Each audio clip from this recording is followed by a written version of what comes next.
Mail बलि और अन्न बलि से तू प्रसन्न नहीं होता। तूने मेरे कान खोद कर खोले हैं, होम बलि और पाप बलि तूने नहीं चाहा। शुक्रवार 18 मार्च 2022। आज के मनन के लिए मैंने आप ही के लिए चुना है यशाया अध्याय 37 और उसका 6वां वाक्य। तब यशाया ने उनसे कहा, अपने स्वामी से कहो, यहोवा यूं कहता है कि जो वचन तूने सुना है, जिसके द्वारा अशूर के राजा के जनों ने मेरी निंदा की है, उनके कारण मत डर। आपका दिन आशीषित हो।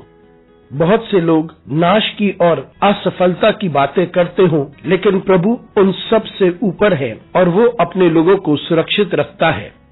आइए इस वाक्य पर मनन करते हैं। आज की सुबह का विषय है सब कुछ का प्रभु।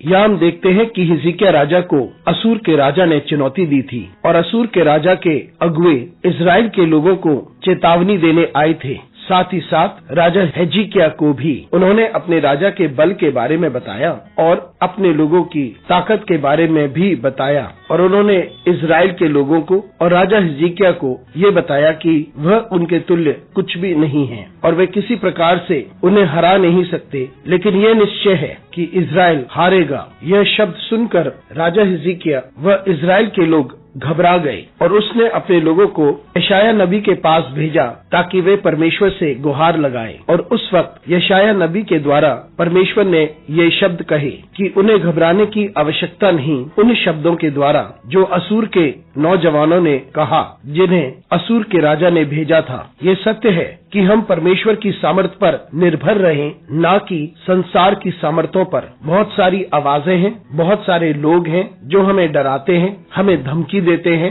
क्योंकि हम कमजोर हैं या असहाय हैं। वे अपनी ताकत के बारे में बात करते हैं, वे बात करते हैं कि वे कितने बलशाली हैं, लेकिन हमें समझना चाहिए कि हर ताकत के ऊपर और हर बल के ऊपर प्रभु है। वो सभी कुछ पर प्रभुता करता है और परमेश्वर को बहुत कम की आवश्यकता है यदि वो किसी को पराजित करना चाहता है। और परमेश्वर अपना निर्णय क्षण भर में लेता है और वह कुछ भी कर सकता है और सब कुछ कर सकता है, क्योंकि ये इस पृथ्वी का सृष्टि करता है और उसके लिए कुछ भी असंभव नहीं और वो हर सामर्थ पर और हर ताकत पर विराजमान है। तो इसलिए हम अपने परमेश्वर पर भरोसा करें और उसके शब्द पर भरोसा रखें और हमें घबराने की आवश्यकता नहीं उन शब्दों से जो हम में घबराहट पैदा करती है या जिनके द्वारा हमें धमकियां मिलती हैं। तो इसलिए हम अपने परमेश्वर की सामर्थ पर भरोसा रखें, क्योंकि वही हमारा उद्धार करता है। अनुग्रहकारी परमेश्वर स्वर्गीय पिता, तुझे धन्यवाद देते हैं, तेरी स्तुति करते हैं, तुझे धन्यवाद देते हैं क्योंकि तू पिता परमेश्वर हमारी आवश्यकताओं को पूरी करता है। हमारी सहायता कर परमेश्वर कि हम और अधिक तुझ पर भरोसा करें, क्योंकि तू ही सर्वोपरि है। यीशु मसीह के नाम से मांगते हैं, आमीन।